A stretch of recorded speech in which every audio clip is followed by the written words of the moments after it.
So, welcome to the Talking Timber podcast. And here's a plug for the website. It's talkingtimber.co.uk. It's with me, Mike Jeffrey. And me, Keith Fryer. Today, our initial discussion is going to be about plywood, and specifically hardwood plywood, and the issues and problems out there with the product in the marketplace. But I thought we'd start with a bit of background about plywood. Oh, go on then. I'd rather be intrigued. Yeah, go on then. Yes, please. Well, you may not know this unless you've delved into the history of plywood on the Victoria and Albert website. But the technique for making plywood, which is bonding thin veneers of wood with the grain of each sheet running in alternate directions, is sort of been developed between 2,500 and 4,000 years ago. Wow.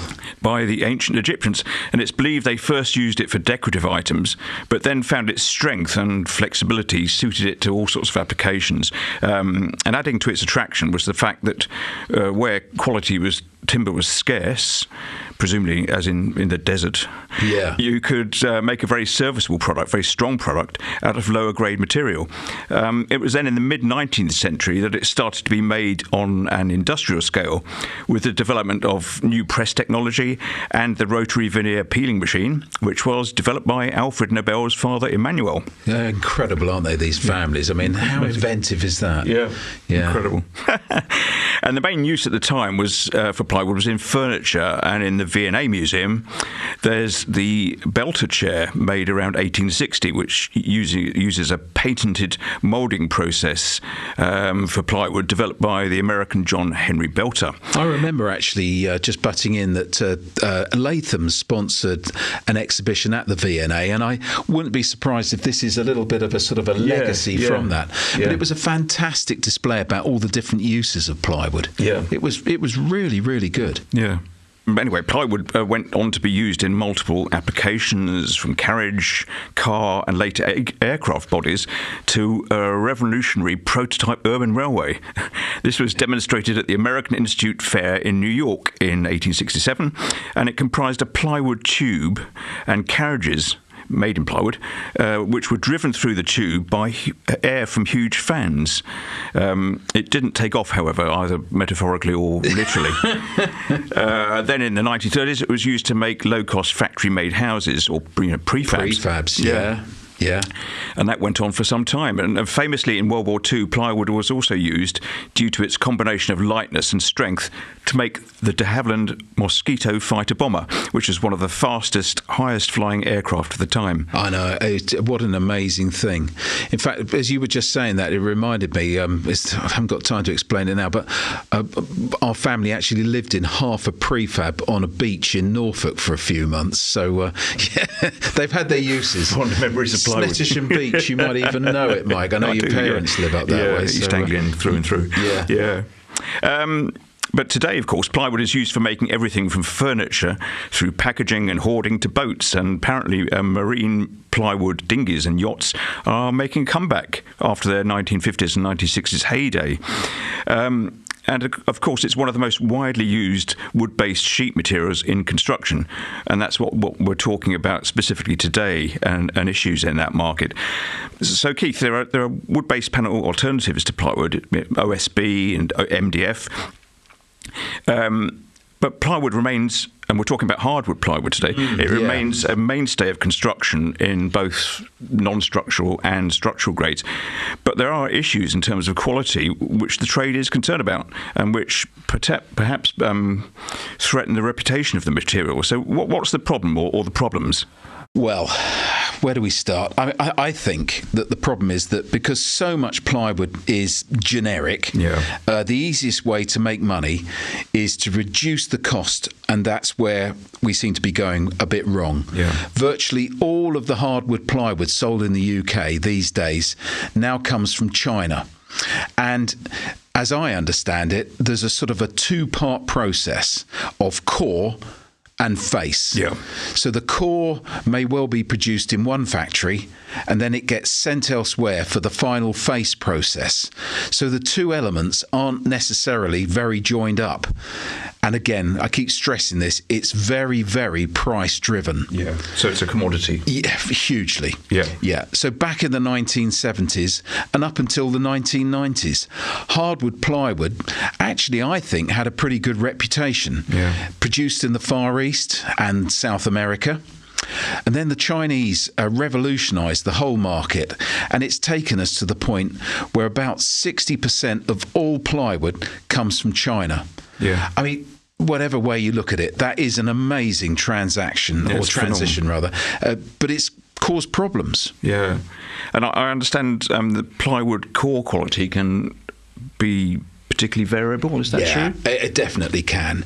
It can comprise all sorts of offcuts jammed together, or indeed it could be single veneers. Yeah. I'm not trying to sort of portray that all plywood's bad, far from it. But I think if we got a few of the older plywood traders onto this podcast, they'd tell you about all sorts of horror stories.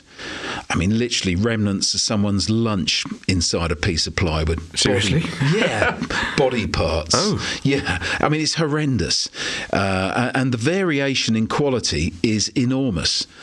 Ultimately, you dial in the specification that you want or are willing to pay, and those guys, they'll make it. So there are mills out there, producing a good quality product. Definitely. Yeah. Yeah. But it's this commoditisation of it that's really driving things. So, as you say, there'll be plenty of mills producing good quality product using single or jointed veneers for the core. But the difficulty as a merchant is ensuring this consistency. So what's your approach? Well, I tend to try and read the quality of the plywood actually we buy from looking at the edges, not the face, and seeing how many instances of veneer overlap I can see. Yeah. So in other words, where literally you can see bits of wood folding over each other as you look at the edge. Right. Each time that happens, that creates tensions in the panel.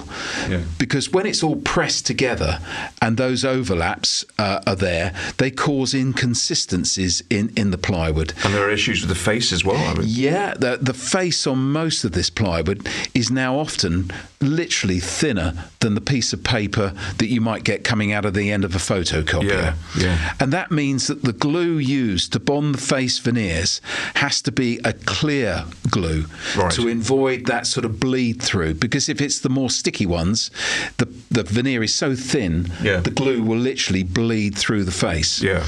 And that's obviously means that those face veneers are quite vulnerable to delamination under the slightest amount of moisture. Yeah. What I think that really means is that the veneer that takes the greatest punishment, the face veneer, can be the weakest component of the plywood. Yeah. And is that an aesthetic problem as well? I mean, aesthetic? Yes, the glue content for this sector is becoming degraded, and I'm assuming the press pressure and times are taken back as far as they possibly dare as well. Yeah. In other words, the less heat and the less time that wood spends in the press, the less cost there is, and it's all a dangerous cocktail. Yeah. Like other subjects that our podcasts are going to touch on, it all ends up with a net result that the plywood sector is effectively beginning to kill itself off. Right. Continual downgrading of quality will force end users to find alternatives. Yeah. Glue, for want of a better word, is categorized under BS or EN 314, and it's got three types. Type 1 is the lowest grade, and that's an internal glue. 2 is for humid conditions. Yeah. So that's an example of that might be where it's underneath a roof. Yeah. And 3 is where the plywood is going to be used externally. And type 2 and 3, they use phenolic resins? What's the situation there? That's right. So as I understand it, and hopefully, again, one of the plywood guys can come on here and explain this far better than I can. Type 2 and 3 are phenolic resins. Yeah. The glue is quite gloopy. Right. It looks a bit like a sort of a treacle. It tends to be quite a dark brown or dark reddy brown colour. Yeah. And when pressed, as I said earlier, it would bleed through those very thin face veneers. process. Right. So in that part of the process, they tend to use a clear glue, which is almost inevitably a Type 1 product. Yeah. In other words, it's very questionable as to whether the product is actually fit for purpose, unless it's used internally. So we're back to the same old story where merchants want a general purpose product. They think that's what they're buying when actually they're not. You got it in one. Yeah. That's exactly that. And presumably there are risks for end users in using these products, particularly in structural applications. And are there consequently also liability issues for merchants which sell a product that isn't really fit for purpose? Yeah, I think this is where we're really getting into it now. The whole structural plywood issue is my sort of expression. I think it's a bit of a zoo. We're extremely reluctant, even when our supply chain tells us that it is, to offer any hardwood plywood as being structural. And I'm talking there about the business that I'm involved in. Yeah. There are just too many risks. So that's a pretty sort of damning indictment of the product. I think it is. I'm not trying to pick on the importers. The whole supply chain is fixated on price. That's the merchants, the end users. Everyone's about price. So how does the market, I mean, how is that dealt with then? Well, we try and deal with it by selling actually another product than hardwood plywood. Yeah. Actually, a softwood plywood. And we use that for structural use because we select one that's got a Type 3 glue. That's an exterior glue. Yeah. But it can actually be quite a hard sell because inevitably quite a few of our customers still perceive hardwood plywood as the best thing out there. And they say, I don't want that softwood plywood. They want the traditional hardwood. I want that good stuff. Yeah.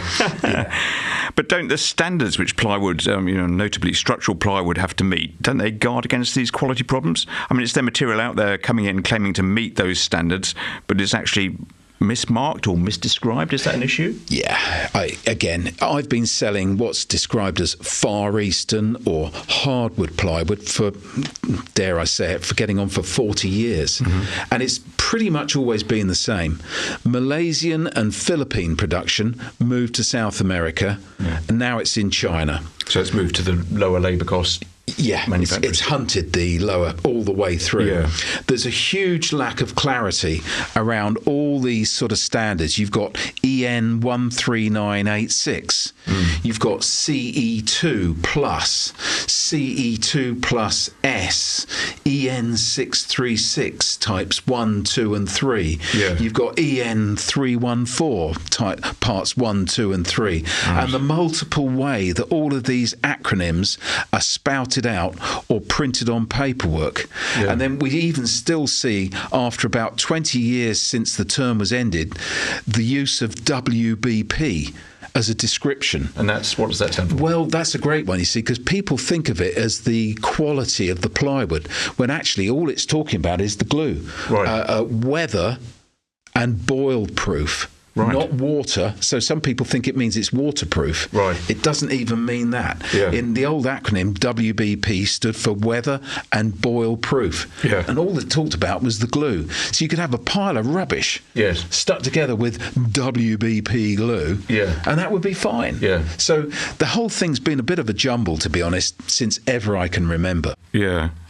But also, I mean, there's a problem with the way plywood is actually packaged, isn't there? I mean, which affects quality. I mean, I've visited various ports where plywood has come in, and it looks a sight. The actual packaging. Yeah, some of the packaging, to be honest, is absolutely awful, and it means that the boards arrive in tension. What's that mean? Well, because they're bundled badly with different size bearers underneath, the bearers they allow the forklifts to get in, so you can pick the packs up and down.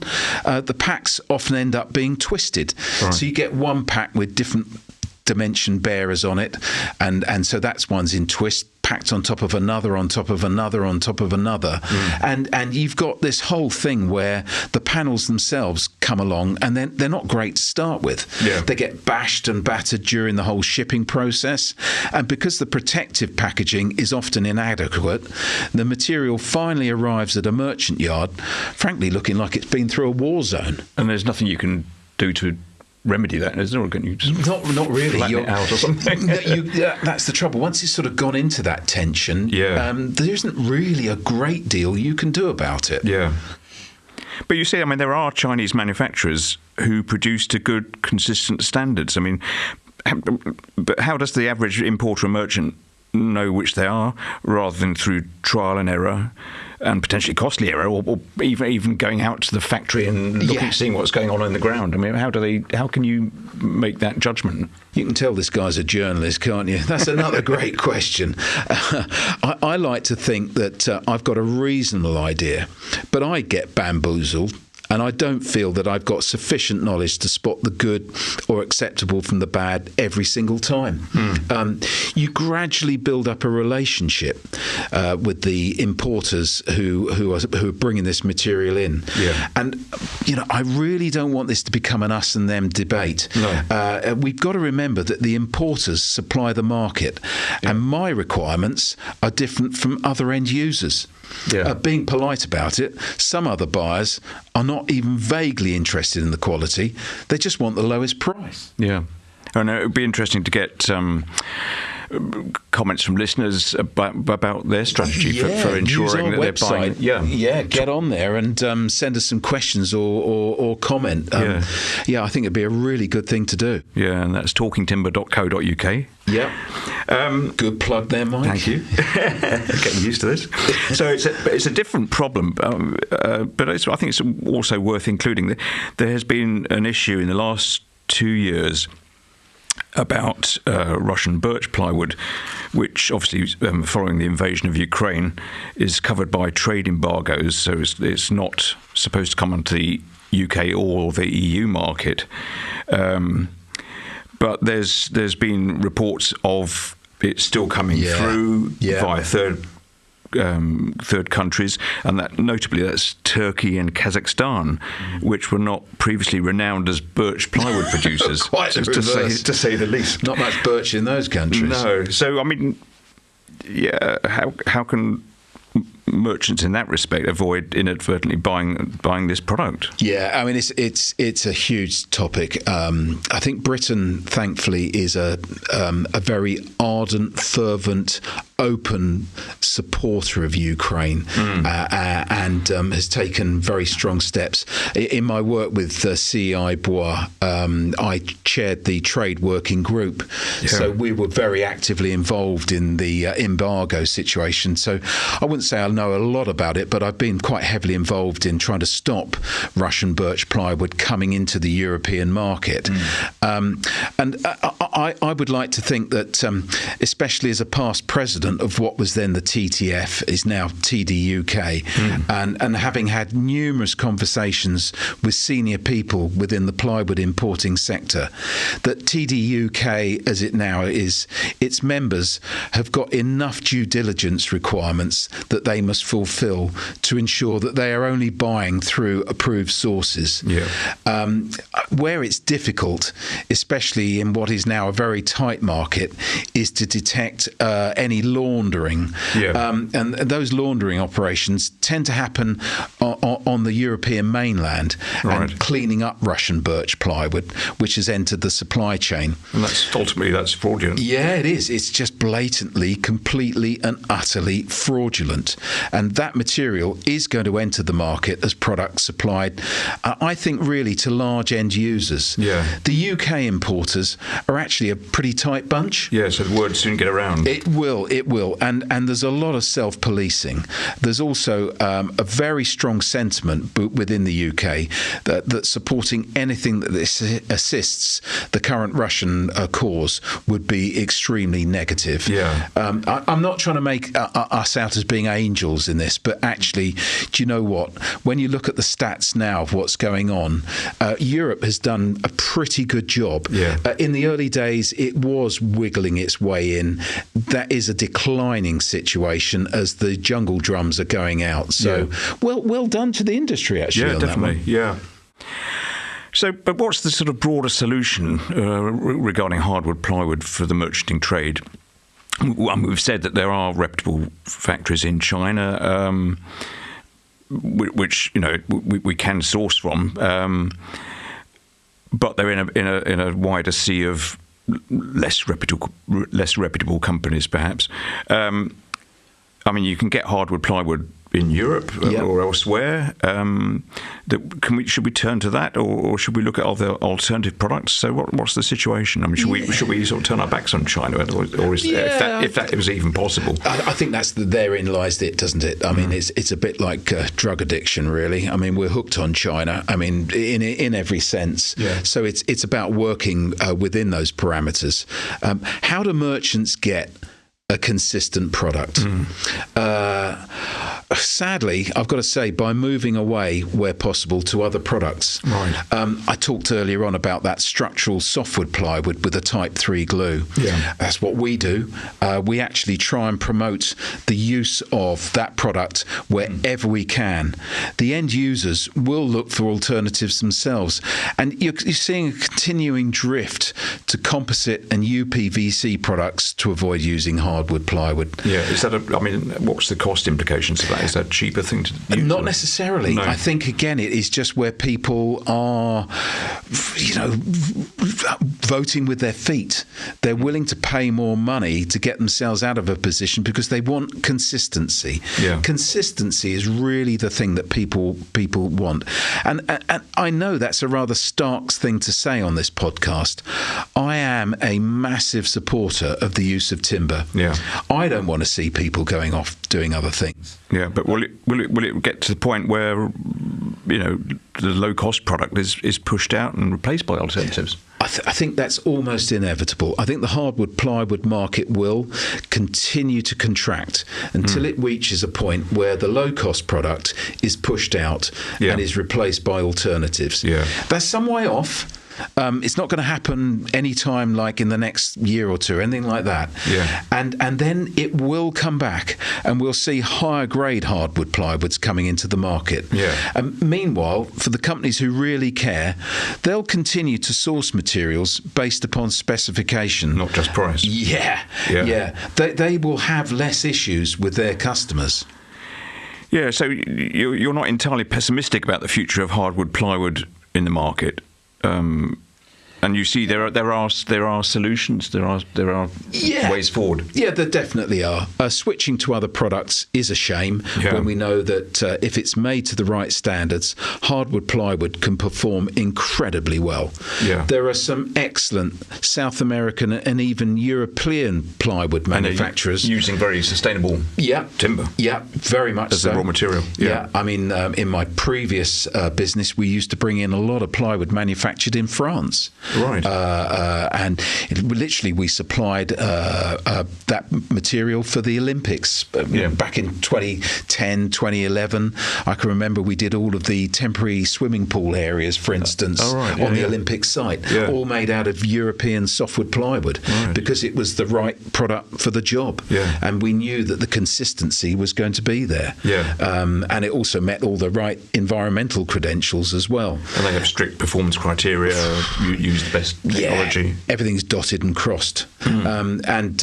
It's incorporating the best technology in manufacturing to strict performance criteria, which is going to work. Yeah. And that gets us out of a large chunk of the hardwood plywood market, possibly leaving a small requirement, usually where it needs to have a decent face for decoration. That's where we tend to still, in our business, sell quite a bit of hardwood plywood, is effectively where it's going to be painted, things like that. And that leads us into marine plywood. And when I say the word marine, I put inverted commas around it. And that's a whole other kettle of fish. I really do think that's another podcast waiting. Okay. Genuinely, next on our list. Yeah, I think we ought to have that one on the list. But I desperately want to try and steer clear of that one for now because I'll go off on one. Okay, and we'll be here for another half hour. You will. MDF, though, has taken over a lot on internal use for second fix, and it's taken away a lot of the hardwood plywood market. Yeah, so we've made some pretty sort of pungent statements here today about that. I mean, it'd be great to hear from anyone from inside the plywood sector to share their views on their perspectives of what the situation is now, what's the way forward, where would you like to see hardwood plywood going. So what are the solutions? I'd like to see And I'm still amazed that we haven't really seen it yet, because we've got some big players in that market in the UK. Yes.